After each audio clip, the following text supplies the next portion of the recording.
Bonjour à tous, aujourd'hui on va s'intéresser à l'équilibrage de réactions d'oxydoréduction et en particulier en fait tout le raisonnement qu'il y a depuis le début de l'énoncé jusqu'à la fin en passant par l'établissement des demi-équations. Donc en général quand vous allez avoir un énoncé sur une réaction d'oxydoréduction, on va vous dire on s'intéresse à la réaction entre l'ion truc et le machin. Cette partie-là, c'est peut-être la partie la plus importante de l'énoncé, et il est très important pour vous que vous notiez parfaitement quels vont être les réactifs. Donc ici, je m'intéresse à la réaction entre l'ion dichromate et l'éthanol.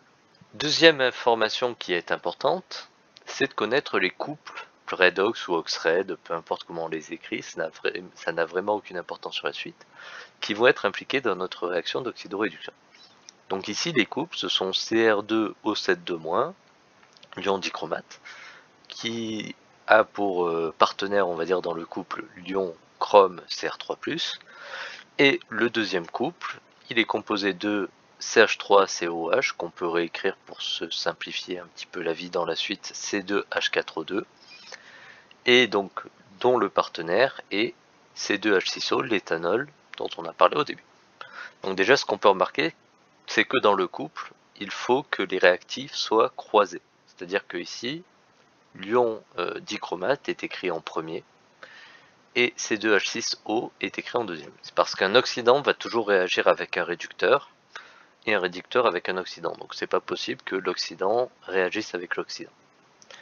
Mais en soi, ça n'a pas vraiment d'importance ici. De savoir qui est l'oxydant, qui est le réducteur. Vous avez sûrement déjà appris par cœur que le réducteur est l'espèce qui va donner des électrons et l'oxydant qui va en recevoir, parce que les réactions d'oxydoréduction sont des réactions à transfert d'électrons. Mais en réalité, pour établir la réaction, cette information n'a aucune importance. Ce qu'il faut, c'est suivre une petite méthode.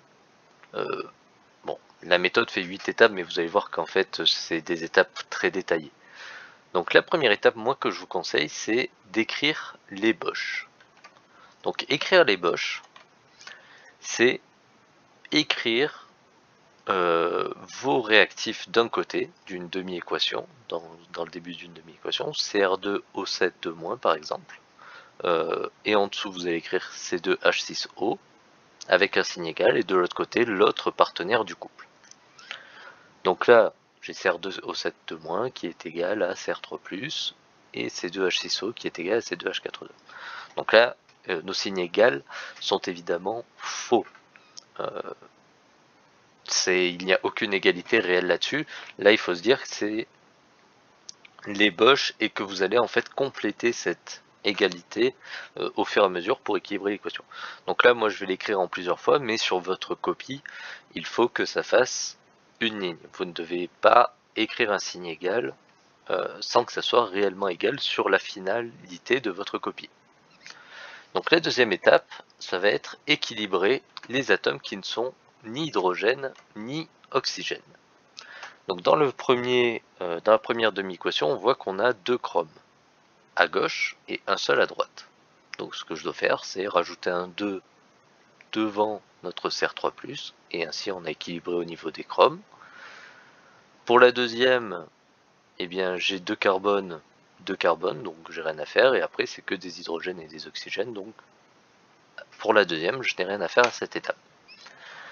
Troisième étape, on va équilibrer les oxygènes, et pour cela c'est un peu particulier parce que pour équilibrer les oxygènes, il faut rajouter des molécules d'eau. Donc de ce côté-là, par exemple, j'ai 7 oxygènes. Donc pour ajouter 7 oxygènes, il faut que je rajoute 7 molécules d'eau de l'autre côté, parce que dans chaque molécule d'eau, il y a un oxygène.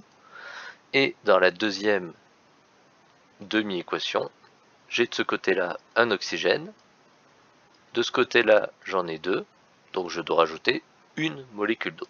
On arrive enfin à la quatrième étape, qui est l'équilibrage des hydrogènes, et pour équilibrer les hydrogènes, cette fois-ci, on va rajouter des ions hydrogènes, c'est-à-dire des ions H+. de ce côté-là, en rajoutant notre 7 molécules d'eau, on a rajouté 14 hydrogènes. Donc il faut rajouter 14 H+, du côté gauche. Ici, maintenant on a 6 et 2, 8 hydrogènes à gauche. Là on en avait déjà 4, donc il suffit d'en rajouter 4. On va s'intéresser maintenant à la charge. Donc là on a fait l'équilibrage des atomes, ça c'est quelque chose que vous faites déjà depuis l'an dernier, peut-être même déjà que vous aviez commencé au collège. Maintenant il faut équilibrer les charges. Donc il faut s'assurer qu'on ait autant de charges d'un côté ou de l'autre. Et pour équilibrer les charges, il va falloir rajouter des électrons là où la charge positive est trop importante.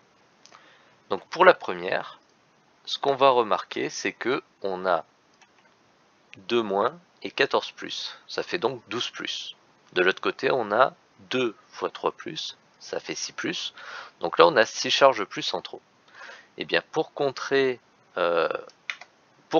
ces 6 charges plus, il suffit de rajouter 6 électrons, parce qu'il faut se rappeler que les électrons sont chargés négativement. Pour la deuxième, à gauche on a 0 charge, on n'a que des molécules neutres, et de l'autre côté on a rajouté 4 charges plus. Et bien il suffit de rajouter 4 charges moins pour équilibrer ceci. Et maintenant, nos demi-équations sont terminées. On va pouvoir passer aux étapes qui vont nous permettre d'établir l'équation bilan, la vraie équation de réaction qui nous intéresse. Parce que là, les demi-équations ne nous disent pas grand-chose, si ce n'est ce qu'il faut à chacun des réactifs pour pouvoir faire la réaction. Donc par exemple, ce qu'on voit, c'est que pour une molécule d'ion dichromate, il lui faut 14 protons et 6 électrons. Et ici, pour une molécule d'éthanol, il nous faut une molécule d'eau. Donc il va falloir maintenant équilibrer nos deux petites demi-équations pour pouvoir les combiner. Donc pour combiner les deux demi-équations, ce qu'il faut faire, c'est obtenir le même nombre d'électrons dans les deux demi-équations. Et donc pour cela, on va multiplier globalement chacune des deux demi-équations pour obtenir le même nombre d'électrons dans les deux. Donc ici, on a 6 électrons dans la première et 4 dans la deuxième. Ce qu'on peut voir, c'est que le nombre le plus proche qui apparaît dans les deux tables de multiplication de 6 et de 4, c'est 12. Donc pour obtenir 12 électrons, je dois multiplier la première demi-équation par 2. Et pour obtenir 12 électrons dans la deuxième, je dois la multiplier par 3. Donc une fois que ça c'est fait, eh bien, on peut, entre guillemets, additionner. Ou alors on peut dire combiner nos deux demi-équations avec les coefficients multiplicateurs. Et donc là, ce qu'on obtient, c'est une demi-équation une demi-équation où on a 2 CrO7 2-. Donc là, je vais la réécrire sans faire les premières simplifications. Donc là, on a 2 Cr2,7O-. Donc là, on a 28 H+. Donc là, on a plus 28 H+, plus, donc 6 fois 2, 12 électrons. Et maintenant, je passe à la deuxième ligne, plus, donc 3 C2H6O, plus 3 H2O. Et donc ça va nous donner, donc là, ça va nous donner ceci. Hop. Donc 2 fois ceci, donc ça fait 4 Cr3+, plus 14 H2O. Et ici, ça va nous donner plus donc 3 C2H4O2 plus 12H+, plus 12 électrons. Et maintenant, ce qu'on va pouvoir faire, c'est les simplifications, comme quand vous avez une équation en maths. En fait, les termes qui apparaissent des deux côtés, eh bien, on peut les simplifier. On peut en enlever certains. Et donc là, si j'enlève les termes qui se répètent. Donc là par exemple j'ai 12 électrons ils vont disparaître. Là j'ai 28H+, là j'en ai 12. Donc j'ai soustrait, ça fait qu'il reste 16H+. Et ici on a 14 H2O, de ce côté on en a 3, donc on se retrouve avec 11 H2O. Et notre équation bilan, notre équation d'oxydoréduction est ici. Et on peut vérifier qu'elle soit bien équilibrée, bien sûr. Donc là j'ai 4 chromes, 2 x 2 ça fait 4, là j'en ai 4. J'ai 2 x 7, 14 oxygènes, plus 3 ça fait 17. Donc là j'en ai 11, plus 3 x 2, 6 ça fait 17. 16 plus 3 x 6, 18, ça fait 34.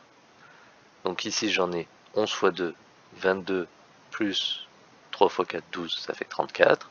Et au niveau des charges, on peut vérifier aussi. Donc là on a 4 moins, plus 16 plus, ça fait 12 plus. Et si on a 4 fois 3 plus, ça fait bien 12 plus.